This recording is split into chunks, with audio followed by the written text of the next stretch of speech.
చాలా మంది జీవితాల్లో శాపాన్ని మోస్తున్నారు, దరిద్రాన్ని మోస్తున్నారు. నన్ను భుజాల మీద ఎక్కించుకొని మీరు రేంజ్ మారిపోతారా బాబా అన్నాడు. ఏదేదో మోసుకుంటున్నావు జీవితంలో, శాపాన్ని, రోగాన్ని, బలహీనతల్ని, అక్రమాలని, అక్రమ సంబంధాలని, నీతిమాలని జీవితాన్ని, తల్లిదండ్రుల కుటుంబాన్ని బాధ పెట్టే పాపిష్టి నిర్ణయాల్ని. రాయ్, ఈ భారం అంతా మోసుకొని ఎక్కడికి వెళ్ళిపోతావురా? రోడ్డు పక్కన కూర్చొని ఈతమట్లు ఊపేవాడికి డైరెక్ట్గా వేసినప్పుడు మోసేవాడికి ఎంత తేడా ఉంటుంది? ఈ మధ్య ఒక ఆయన ప్రసంగం విన్నాను యూట్యూబ్లో. ఈ రోజున ఈ పొజిషన్లో ఉన్నామంటే ఇవాటిది కాదు, జెండాలు మోసాం, మేము కష్టపడ్డాం అన్నప్పుడు నాకేమనిపించింది అంటే, జెండా మోసిన వాడికి ఎంత ఘనత అయితే యేసు రక్తం ఇచ్చేయం. ఏకంగా యేసైన మోసేవాడికి ఎట్లా ఉంటుంది? చాలా మంది జీవితాల్లో శాపాన్ని మోస్తున్నారు, దరిద్రాన్ని మోస్తున్నారు, పాపాన్ని మోస్తున్నారు. ఈరోజు ప్రభు మాట్లాడుతున్నాడు, ప్రయాసపడి భారము మోసుకొనుచున్న సమస్త జనులారా నా దగ్గరికి రండి. మీ పాపాన్ని, మీ శాపాన్ని, మీ రోగాన్ని, మీ బలహీనతలు నా మీద వేసాయి, ఆడి సంగతి నేను చూసుకుంటాను. నన్ను భుజాల మీద ఎక్కించుకొని మీరు రేంజ్ మారిపోతారా బాబా అన్నాడు. హల్లెలూయా. వంశపారంపర్యంగా షుగర్, బీపీల వంటి వాటిని మోసుకొనుచున్న వారు గలరు. కానీ ఒక భక్తుడు పరిచర్లో ఉండేవాడు. అప్పుడు మనకు అమాయకమైన డెస్క్టాప్ కంప్యూటర్ ఉండేది. దాన్ని మరింత మెరుగుపరచాలనే సంకల్పంతో ఏ ముఖగా ముఖ ఇప్పేశాడు. దీన్ని మళ్ళీ యథాతథంగా ఇక్కడ వల్ల అట్లా కష్టపడి ఒక మంచి దుప్పటి తెచ్చి అందులో మూట కట్టించి పక్కన పడేశాడు. ఏంటంటే సారీ ఇంకుల్లో వాళ్ళు కావట్లేదన్న. ఏదో సందర్భం వచ్చి వాళ్ళ నాన్నకి చెప్పా, ఈ వ్యవహారం ఎట్ట ఉంది అసలు సంగతి ఏంటంటే, ఏమని బాగండయ్యా కొన్ని వారసత్వంగా వస్తాయి అన్నాడు. కోపం ఎట్టుపోయింది నాకు, అరగంట సేపు నవ్వుకున్నా. అంటే ఎవరిమంతా వాళ్ళు బాబుదన్నమాట. ఇక నేమనకండి అయ్యా కొన్ని వారసత్వంగా వస్తాయని నా నాన్న చెప్తున్నాడు. ఆహా, ఆదర్శ తండ్రి నాన్న. ఏదేదో మోసుకుంటున్నావు జీవితంలో, శాపాన్ని, రోగాన్ని, బలహీనతల్ని, అక్రమాలని, అక్రమ సంబంధాలని, నీతిమాలని జీవితాన్ని, తల్లిదండ్రుల కుటుంబాన్ని బాధ పెట్టే పాపిష్టి నిర్ణయాల్ని. రాయ్, ఈ భారం అంతా మోసుకొని ఎక్కడికి వెళ్ళిపోతావురా? యేసు పిలుస్తున్నాడు, ప్రయాసపడి భారము మోసుకొనుచున్న సమస్త జనులారా రండిరా బాబు. ఆ భారం నాకు వేసేయండి, నేను చూసుకుంటాను దాని సంగతి. మరి మీకు ఎప్పటికీ భారముగా ఉండని భాగ్యముగా ఉండే నేను మీ జీవితం మీదకి వస్తే, హల్లెలూయా. రాజుగారి పల్లకి మోసేవాడికి రేంజ్ పెరిగిపోతే డైరెక్ట్గా యేసు రక్తం ఇచ్చాం, రాజుగారి పల్సర్గా మన మీదకి వచ్చేది తెలగుంటుంది. హల్లెలూయా. అసలు విషయం తెలియక దూరంగా ఎడుతున్నాడు కానీ ఒక్కొక్కడు అసలు ఇప్పుడు నేను చెప్పాను కదా, రోడ్డు పక్కన కూర్చొని ఈతమట్లు ఊపేవాడికి డైరెక్ట్గా వేసినప్పుడు మోసేవాడికి ఎంత తేడా ఉంటుంది? ఈ రోజుకి ఇంకా కొన్ని వేల మంది క్రైస్తవులు రోడ్డు పక్కన నిలబడి, యథార్థం అది, వీడికి రాజు కాదు కదా, ఇంకా నా రాజాని పడే దమ్ము ఎక్కడుంది ఆడికి, యూదుల రాజా అంటే వీడికి రాజు కాదు.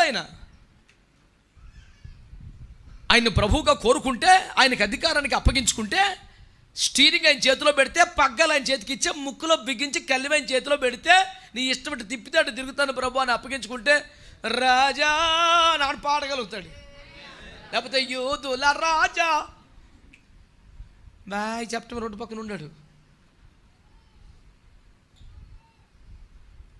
నువ్వు కావాలయ్యా, రావాలయ్యా, నా మీదే ఉండాలయ్యా, నేను మోస్తానయ్యా, నీ బంటుగా బతుకుతాను ప్రభు అని సమర్పణ ఉంటే, యూదుల రాజా ఆల రాజా అంటే ఎందుకు? నా రాజా అనాలి కదా. నువ్వు అప్పగించుకోలేదు కాబట్టి స్టీరింగ్ ఇస్తావు, నీకు ఇష్టం లేదు. యేసు ప్రభు కూడా బ్యాక్ సీట్లో కూర్చోబెడతావు, నీ రకం అది. నువ్వు కావాలి ప్రభు, నువ్వు రావాలేసయ్యా, వెనక సీట్లోనే ఉండాలేసయ్యా, ఇటు తోలుతాడు. ఇది వేసుకొని సినిమాకు పోవచ్చు, అక్రమ సంబంధాలకు వెళ్ళొచ్చు, ఇంకో పాపిస్ట్ కొట్టుకోడు ఆగొచ్చు. వెనక్కి ఎదురు చూసుకో, యేసుబాబు ఉన్నాడు అందులో. సినిమా హాల్కి సారా కొట్టుకెళ్ళే బండ్లు యేసుబాబు ఎందుకు కూర్చుంటాడు? దరిద్రమని. ఆయన కోసం జీవితాన్ని సమర్పించుకొని, ఆయనే అనుమతించిన సుఖాలను కూడా వద్దనుకొని, ఆయన అనుగ్రహిస్తే అన్నపానములు కూడా కాదనుకొని, జీవితాన్ని సిలువ వేసుకుంటూ వధించుకుంటూ బతుకుతూ ఆయన రాక కోసం ఎదురు చూస్తున్న భక్తులు కోట్ల కొద్దున్నారు. సినిమాలకి, సిగరెట్లకి, పాపిష్టి కొమ్మలు తిరిగబడి రకాల యేసుబాబు ఎందుకు ఉంటాడు? ఇక కావాలంటే సమర్పించుకో, నీ రేంజ్ పెంచుతాకు రెడీగా ఉన్నాడు యేసుప్రభు.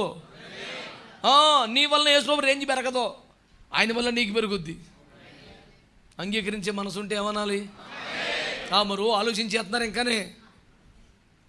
దేవునికి స్తోత్రం కలుగునుగా. హల్లెలూయా. ఓరోరోరా గాడిదికి ఎంత ఘనత వచ్చేసిందండి బాబు. ప్రజలు అంటండి ఏం చేశారటండి, తమ బట్టలు తీసుకొచ్చి గాడిద మీద వేసారంట. గాడిద అంత ఫీల్ అవ్వకు, నీకు కాదు యేసు ప్రభు కూర్చుంటాకి అందామంటే బట్టలు కింద పరిచారు. మరి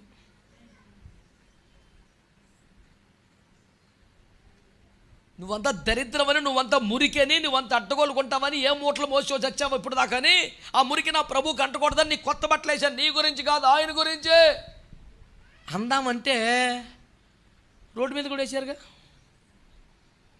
లేత పచ్చి చిన్న చిన్న కొమ్మలను పరిచారుగా. ఇప్పుడు అయ్యే ఊరికి యేసు ప్రభు దొక్కుతున్నాడు అట్లని. గాడిద కాలికి మట్టి అంటకుండా. హల్లెలూయా. స్తోత్రం చెప్పరే. రెడ్ కార్పెట్ అయితే ఎంత గౌరవం తెలిసిన. ఊరికేసాము మధ్యలో మీకు మ్యాచింగ్ బాగుంటుంది వేసామా? ఏముంది మ్యాచింగ్ రెండింటికి?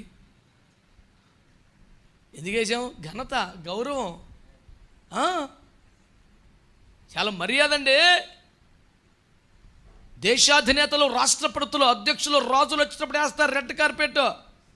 అంతకంటే మీరేం తక్కువ కదని వేసాం మీకు. యేసు రక్తమే జయం. అవునండి, యేసు ప్రభు వారిని మోసుకొచ్చినటువంటి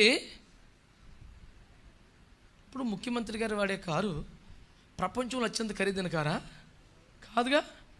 కానీ ప్రపంచంలో అత్యంత ఖరీదైన కారు సిగ్నల్ దగ్గర రాగలి, ఇది ఆగదు. యేసు రక్తం జయం. రై రై రై. కారు కాస్ట్ కాదురా, లోపల ఉన్న మనిషి మ్యాటరు. మీకు అర్థమైందో లేదో? ఈ గాడిద రేట్ ఎంత ఏమో, యేసు ప్రభు కూర్చున్నాక మ్యాటర్ మారింది. రేటు కాదమ్మా, ఇక్కడ యేసు రక్తమే జయం. నీ బతుక్కు వాల్యూ వచ్చేది నువ్వు వాడే వస్తువులను బట్టో, ఏమన్నా మెడ తిరగకుండా వేసే బంగారాన్ని బట్టో, దేవునికి స్తోత్రం, చెయ్యి వేసిన మడిచి వేసే బ్రాస్లెట్ని బట్టో, చొక్కా వేసుకొని గుండెలు ఇప్పించే చెయ్యిని బట్టో రాదు. అమాయకమా, నీ మీద ఎవరుంటే చెప్పాలి, ఎవరు ఉండాలి? హల్లెలూయా, హల్లెలూయా. శాపాన్ని మోస్తున్నావా? పాపాన్ని మోస్తున్నావా? మనుషుల పాపిష్టి లంచాల మూటలు మోస్తున్నావా? నేను చెప్పే సువార్త ఒకటే, నువ్వేం మోద్దాం అనుకున్నావో చెప్పు నాకు. అది ఎన్ని తరాలకైనా, ఎన్ని సంవత్సరాలకైనా ఈ శాపమే మోద్దామా? ఈ వంశపారంపర్య బలహీనతలు మోద్దామా? పాపిష్టి గుణాలు మోద్దామా? మరి తాతడు చేశాడు, మీ నాన్నట్టు చేశాడు, నువ్వు ఇప్పుడు నువ్వు ఇదే దరిద్రం ఇంకెన్నాళ్ళు లాక్కెళ్తావురా నాయన? వదిలించుకో ఇప్పటికైనా. ఆ బలహీనతల లోపాలని, పాపాలను ఎత్తి మీద వేసుకొని బతికేదానికంటే వాటిని తీసి పరిశుద్ధపరిచి నీకు విలువనివ్వగలిగిన, నీ విలువని పెంచగలిగిన, ఏకంగా ఘనతని ఇవ్వగలిగిన యేసు రాజు నీ భుజముల మీదకి రాగలిగితే ఆ రేంజ్ వేరుంటుందండి. చెప్పాలి గట్టిగా.